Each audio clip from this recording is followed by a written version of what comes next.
Buongiorno e benvenuti alla nostra rassegna stampa in diretta su Telecolor. Vediamo quali sono i più importanti fatti sui giornali, sulle prime pagine dei quotidiani. Ancora in primo piano lo stretto di Hormuz, la tregua che sta per scadere.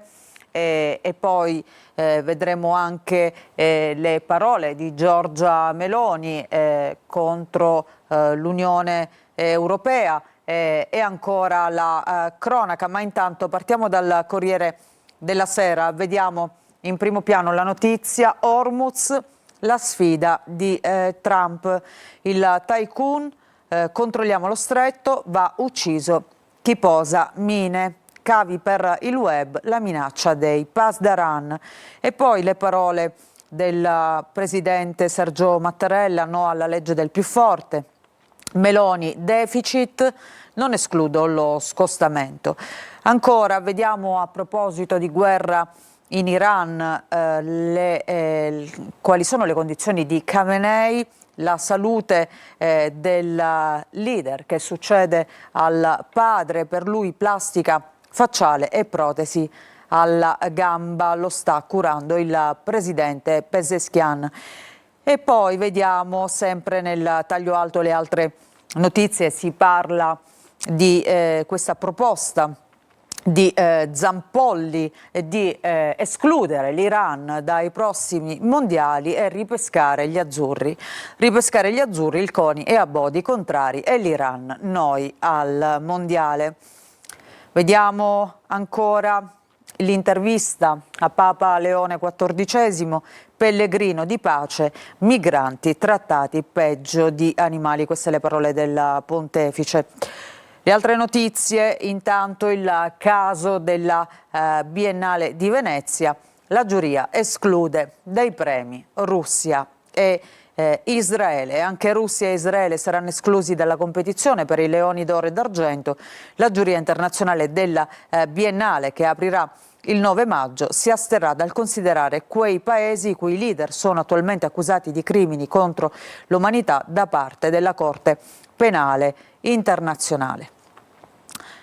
Guardiamo anche a quello che succede invece in Italia, diciamo, che esclude appunto i rapporti con l'estero. Il piano di Valditara: gli istituti tecnici diventeranno dei licei, distinzione senza senso, ha detto il ministro. E poi si allarga l'inchiesta, escort calciatori, rogatorie anche all'estero. Leao del Milan dice: io estraneo i soldi su carte lituane. Vediamo questa fotonotizia che ritrae Wendy Duff, una donna di 56 anni che ha scelto di morire in Svizzera con il suicidio assistito.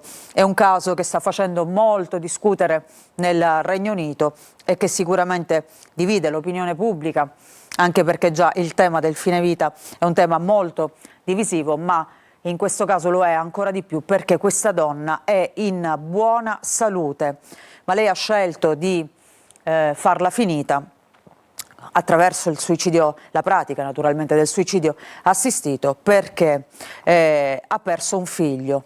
Non regge al dolore appunto di questa perdita. Lei dice: non provo più alcuna gioia di vivere. Wendy Duff, 56 anni, perfettamente sana, ha perso l'unico figlio anni fa e proprio per questo dolore insopportabile ha deciso di porre fine alla sua vita. Il caso scuote, dicevamo, la Gran Bretagna e il mondo intero. Duffy è partita per la Svizzera, ha lasciato una lettera per ogni suo caro con 10.000 sterline, si è assicurata un posto alla clinica Pegasus, ha anche scelto gli abiti che indosserà e la canzone che ascolterà oggi prima di addormentarsi per sempre. Queste le ultime ore di questa donna che ha fatto questa scelta estrema, incapace di andare avanti appunto e di continuare a vivere. Dicevamo, dopo questa perdita è il primo caso assoluto nel mondo tra chi ha scelto appunto il suicidio assistito, perché negli altri casi si trattava sempre di persone affette da gravissime malattie in fase ormai molto avanzata, se non terminale. Vediamo la Repubblica di oggi. Conti, Meloni contro l'Unione Europea, la Premier al vertice di Cipro, serve più coraggio, non escludo lo scostamento di bilancio, ma i tecnici del Parlamento e l'Ocse avvertono. PIL del 2026 a rischio, servirà una correzione. E poi vediamo questa foto notizia, World Press Photo, la famiglia spezzata dall'AIDS, lo scatto simbolo dell'anno, la foto di Carol Gusi per il Miami Herald, che ritrae appunto la violenza di questo corpo speciale di polizia voluto dal presidente Trump. L'unità, anche qui vediamo la foto che ha vinto il premio World Press 2026, la democrazia che rompe le ossa ai poveri. E poi si parla anche del decreto espulsioni, Mattarella non firmare, è una legge illegale e razzista, e il decreto bis è un imbroglio, la norma per corrompere gli avvocati. Oggi il Parlamento, che l'altro giorno ha già concesso la fiducia al governo, approverà definitivamente la conversione in legge del decreto che viola il diritto di difesa degli immigrati e semplifica i procedimenti di espulsione, quello che su questo giornale abbiamo definito Ku Klux Klan, perché oltre ad essere incostituzionale è anche razzista, dal momento che modifica il diritto, ma solo a danno di una categoria umana, e cioè gli stranieri poveri. L'anima razzista del decreto è evidente, assomiglia allo spirito del Ku Klux Klan, scrive oggi l'Unità.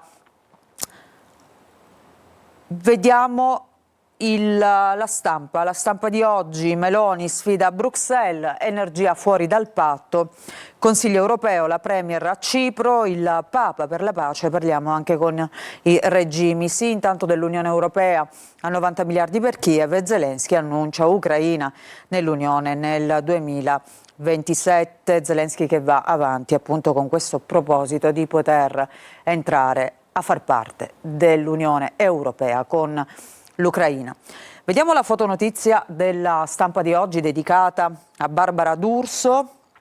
Tanti anni di lavoro a Mediaset, finisce nelle aule dei tribunali. Io vi accuso, D'Urso denuncia Mediaset per ingiurie, scontro sui diritti d'autore, l'azienda dice solo falsità. Vediamo Avvenire. Cultura di pace, Leone XIV, si rispetti il diritto internazionale, la risposta non può essere la guerra. E poi la Santa Sede non approva la benedizione delle coppie omosessuali in Germania. Vediamo il giorno, dal giorno leggiamo questa notizia e vediamo anche questa fotografia nel taglio centrale. È una famiglia spezzata da una tragedia, perché madre e figlia sono morte a fine anno scorso per aver ingerito un potentissimo veleno, la ricina, che si trovava probabilmente nel pasto che hanno fatto assieme alla famiglia. Si continua ad indagare, un vero giallo per capire appunto chi abbia messo la ricina in questi piatti o in uno di questi. Madre e figlia avvelenate, lente adesso sul cellulare della sorella. Gli inquirenti si concentrano sulle indagini, sull'analisi del cellulare della sorella, appunto della vittima, per capire se possono trovare degli elementi utili per andare avanti appunto con quello che possiamo chiamare un vero e proprio giallo. E poi si parla di Garlasco, i file contro Sempio in un esposto, farneticanti, audio in procura, scontro tra Bruzzone e l'avvocato De Renzis. Vediamo nel taglio basso, anche qui l'inchiesta escort e calciatori, 100 ragazze nella rete, nel giro c'erano anche studentesse. I dialoghi intercettati dalla Guardia di Finanza. E poi Olimpiadi 2040, la sfida di Toscana ed Emilia Romagna, c'è il comitato della società civile, si può fare. Luca Angelini, dobbiamo lavorare molto sulla mobilità. E poi le nuove banconote, Callas, Valbene, 5 euro, un omaggio alla grandissima soprano, appunto Maria Callas. Vediamo il Messaggero. Hormuz, la minaccia di Trump in apertura, ma vediamo anche il calcio, ribaltone Roma, Ranieri è fuori, il divorzio in arrivo, responsabilizza Gasp. Anche qui avvelenate con la ricina, sequestrato il cellulare della figlia sopravvissuta. Aveva annotato i pasti di madre e sorella. La perizia poi conferma l'intossicazione. E poi c'è un focus oggi sul Quotidiano, perché si è tanto parlato di questa ricina, cos'è la ricina e soprattutto come si fa a reperire questo potentissimo veleno e come tra l'altro si maneggia un veleno così forte, che potrebbe anche causare degli effetti letali appunto per chi lo tratta. Ecco, facile da trovare una tossina letale a portata di click, a quanto pare. Vediamo ancora il Giornale. Gli avvocati rossi bloccano i rimpatri, le storie dei criminali che restano in Italia. Esclusivo l'inchiesta del Giornale, tribunali e giudici in soccorso degli espulsi, CPR, l'Europa promuove il modello Albania. E poi bevono e sporcano, AVS infanga gli alpini. Queste le parole appunto secondo il Giornale del partito di AVS nei confronti degli alpini che si raduneranno a Genova dall'8 maggio.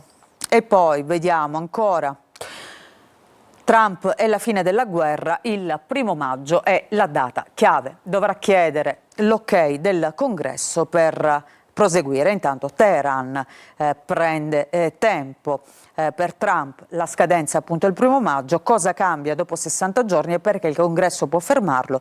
Il braccio di ferro tra esecutivo e legislativo è quasi scontato. Secondo fonti americane scatterebbe il limite previsto dalla legge del 1973. Il presidente deve chiedere l'ok al Congresso, ridurre l'operazione o attivare una proroga di 30 giorni. Vediamo un'ultima prima pagina, il Fatto Quotidiano. Intanto nel taglio alto si torna a parlare di Nicole Minetti, perché il compagno Cipriani era socio di Epstein. Nei file tutti gli affari e i viaggi. Nell'istanza al Colle per la clemenza, l'imprenditore italiano descritto come lontano da contesti di devianza. Le agende dei due manager si incrociano per 10 anni e nel 2010 c'è un finanziamento di 800.000 sterline per un club. E poi il caso Meloni amico, quest'uomo vicino agli affari della criminalità organizzata. Report, la RAI contro il giornalista Giorgio Mottolo, che ha fatto un'inchiesta appunto su appunto Amico e tutti i retroscena, scrisse sul Fatto. Ci fermiamo con questa notizia, grazie per averci seguito, facciamo una pausa e ritorniamo tra poco con la seconda parte della nostra rassegna stampa.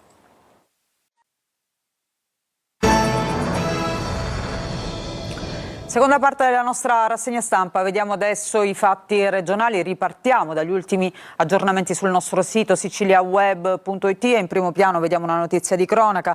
Va in ospedale e i medici scoprono che ha un proiettile in testa. TAC rivela corpo estraneo nel craneo, operato un 17enne, si indaga su una rissa a Carini. E poi vediamo ancora, sequestrati reperti fossili risalenti a 50 milioni di anni fa.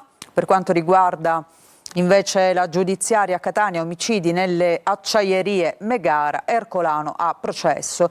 E si parla anche di un tema più leggero, cioè il meteo, il maltempo va via, che Liberazione, ecco, giusto visto che siamo alla vigilia della festa della Liberazione, quindi il bel tempo dovrebbe accompagnare i programmi di chi appunto approfitterà per passare qualche giorno fuori per questo ponte del 25 di aprile.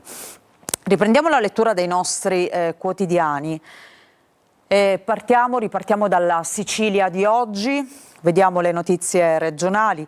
Intanto c'è rimpasto che tiene ancora banco per quanto riguarda la politica siciliana, il rimpasto di governo, rebus su Scarpinato in Forza Italia e Minardo il traghettatore, scrive la Sicilia. E poi anche una notizia che riguarda la privatizzazione degli aeroporti, ok, di Roma, privatizzazione più vicina. Dal MIT arriva il via libera per la manifestazione di interesse sugli aeroporti di Catania e Comiso, un passaggio storico. Ancora la raffineria ISAB di Priola adesso ritorna italiana, accordo fatto, questo per quanto riguarda il polo petrolchimico del Siracusano. E poi vediamo nel taglio centrale la fotonotizia con alcune delle imbarcazioni della flotta che raggiungerà Gaza per portare degli aiuti. Parte oggi la flottiglia bis, grazie Sicilia, da Siracusa. 64 imbarcazioni faranno rotta appunto su Gaza per portare aiuti alla popolazione. E poi c'è questa notizia che abbiamo visto anche prima sui quotidiani nazionali. L'Italia resta a casa, no all'idea Zampolli, l'ho detto da tifoso, cioè escludere l'Iran appunto dai prossimi mondiali e dare spazio all'Italia che invece non si è qualificata. L'inviato speciale di Trump, Paolo Zampolli, dopo la proposta di ripescaggio degli azzurri ai mondiali, ha spiegato in esclusiva alla Sicilia: nessuna mossa politica, era soltanto un sogno da tifoso italiano, ma che abbiamo visto non è stato accolto favorevolmente anche negli ambienti dello sport. Vediamo la prima pagina di Palermo e provincia. Intanto veglia per gli operai morti in via Marturano. L'oblio uccide, commemorazione delle 2 vittime in 100 con le famiglie, manifestazione sul luogo della tragedia del 10 aprile, appunto, dove questi 2 operai sono morti facendo un volo di circa 30 metri, erano sopra una gru mentre stavano lavorando in questa palazzina di via Marturano. Ma intanto ci sono i controlli che si intensificano nelle attività commerciali, blitz dei NAS, sospesi 8 negozi, questo accade a Palermo. Il 50% dei dipendenti di 10 negozi controllati dai carabinieri in corso Calatafimi era in nero, centinaia di migliaia di euro in multe e 8 le attività sospese. C'è anche la politica comunale, 2 poltrone per 2 correnti, Rini a Laimo per il dopo, Cannella, prove di forza dentro Fratelli d'Italia per la delega alla cultura e il ruolo di vice sindaco. E poi vediamo la cronaca, incidente a Carini, 50enne perde la vita, si chiamava Massimo Guarneri. Insegnante originario di Ci fermiamo per una pausa, scusate.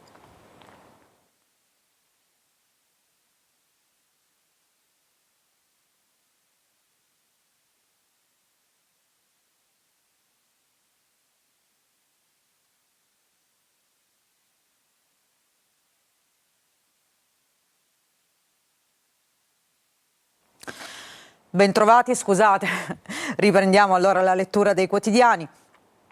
La Guardia di Finanza, siamo sempre a Palermo, maxi truffa assicurativa, un medico tra i coinvolti. Vediamo invece la prima pagina di Catania e provincia, una proposta di legge per salvare gli studenti psicologi in tutte le scuole dopo il caso di una ragazza di 14 anni che si è tolta la vita. Studenti e studentesse catanesi sono scesi in piazza chiedendo aiuto e ascolto affinché lo Stato si faccia carico di ascoltare il disagio giovanile e prevenirne il dolore. Vediamo la prima pagina del Giornale di Sicilia, anche qui politica regionale in primo piano, assessori sulla graticola. Schifani avvisa gli alleati, scelte entro il 30 aprile, a rischio Amata e San Martino. E poi da Palermo in via Messina Marine questo incidente, vediamo un tir ribaltato, giornata d'inferno per quanto riguarda la viabilità, necessario l'intervento di 3 autogru per raddrizzare il pesante mezzo carico di pannelli. La Gazzetta del Sud, anche qui apertura dedicata alla politica regionale. Sul rimpasto si accelera, Schifani vuole chiudere l'intesa entro giovedì, e anche qui leggiamo i nomi di Amata e San Martino che sono i più a rischio. E poi vediamo invece a Messina merce con Griff fasulle venduta in diretta social, ci sono 6 arresti. Un'inchiesta della Guardia di Finanza. Nel taglio basso, via D'Amelio, sì alle indagini sui mandanti occulti. La Cassazione ha respinto il ricorso presentato dalla Procura di Caltanissetta contro l'ordinanza del GIP che aveva disposto gli accertamenti. Allora andiamo a vedere questa notizia. Via D'Amelio, mandanti occulti, la Cassazione sì alle indagini, è stato respinto il ricorso presentato dalla Procura di Caltanissetta contro l'ordinanza del GIP Graziella Luparello. Il giudice nisseno aveva disposto nuovi accertamenti da valutare l'ipotesi della pista nera con presunte responsabilità di ambienti dell'eversione di destra. Restiamo su questa pagina per vedere altre notizie. Eolie, ennesima odissea, Filicudi off limits sbarcati a Rinella e Milazzo. L'aliscafo per la forte risacca al porto non ha potuto attuare le operazioni d'ormeggio e i passeggeri sono finiti a Salina. Nel taglio basso, Cuffaro, domiciliari annullati con rinvio, ma l'ex presidente in attesa della nuova decisione non torna libero. E poi anche qui vediamo stamattina potrebbe partire la missione di Global Flotilla verso Gaza. Si parla anche di questa inchiesta che ha visto 60 persone coinvolte circa, tra queste anche il sindaco di Forza d'Agro che è stato arrestato, le elezioni falsate a Forza d'Agro. Il riesame annulla le misure, cessa quindi la sospensione dalla carica per il sindaco Miliadò e i consiglieri Di Cara e Bondi disposta dalla prefettura di Messina il 1° aprile in applicazione della legge Severino. I 5 indagati eccellenti e gli altri sono accusati di associazione a delinquere, avrebbero alterato l'esito delle elezioni comunali del 2024. Avevano creato una serie di residenze false proprio per veicolare poi i voti che hanno visto poi la vittoria di Miliadò. Vediamo Repubblica Palermo, anche qui insomma vediamo tutti i quotidiani regionali aprono con la politica siciliana. Regione, Schifani avvisa gli alleati, 1 settimana per il rimpasto. Il governatore chiede i nomi ai partiti della coalizione e minaccia di decidere in autonomia. Lite per la guida di Forza Italia, Minardo e Falcone in corsa. Mulè dice se Tajani vuole io sono a disposizione. E poi vediamo il 25 aprile con la protesta dei Propal, no alla galla. E ancora si parla della stagione estiva, il popolo delle capanne che da Mondello si sposta adesso verso altri lidi, verso lidi e stabilimenti del litorale tra Isola delle Femmine e Capaci. Ancora vediamo nel taglio basso, boom di lavoro nero nei negozi del centro e delle periferie, come abbiamo già visto ieri i controlli in corso Calatafimi. E poi Giuseppe Fiorello che oggi viene intervistato da Repubblica Palermo, farà parte di uno spettacolo assieme all'ex Etoile Eleonora Abbagnato, Portiamo la danza, in prima serata sulla RAI. Vediamo all'interno di Repubblica Palermo l'ultimatum di Schifani sul rimpasto, ipotesi Caruso in giunta. Il governatore dà 7 giorni di tempo agli alleati oppure decido io. In Forza Italia scontro sul commissario, Falcone e Mulè frenano invece su Minardo. Sono questi i nomi in lizza Come abbiamo visto anche sugli altri quotidiani, c'è Nino Minardo, presidente della Commissione Difesa alla Camera dei Deputati, Giorgio Mulè, vicepresidente della Camera dei Deputati ed esponente di Forza Italia, e poi anche Marco Falcone, eurodeputato di Forza Italia ed ex assessore regionale all'economia. Ancora una notizia prima di chiudere, e allora vediamo questa: ci si prepara il 25 di aprile. Anche per quanto riguarda le manifestazioni, il popolo del 25 di aprile non festeggia con la galla. Il motivo: ha incontrato Israele. Si fa riferimento a quando il sindaco La Galla aveva ospitato l'ambasciatore israeliano, che vediamo qui in foto mentre si stringono la mano. Le lettere di 34 realtà cittadine che non vogliono il sindaco al corteo perché, secondo loro, Palermo si è schierata con la Palestina, perché Palermo, scusate, si è schierata con la Palestina, mentre invece La Galla ha, come dire, ospitato appunto un rappresentante di Israele, e questo non è piaciuto in un momento in cui le tensioni sono alte per il clima di guerra. Ci fermiamo con questa notizia, grazie per averci seguito. La rassegna stampa ritorna puntuale domani mattina.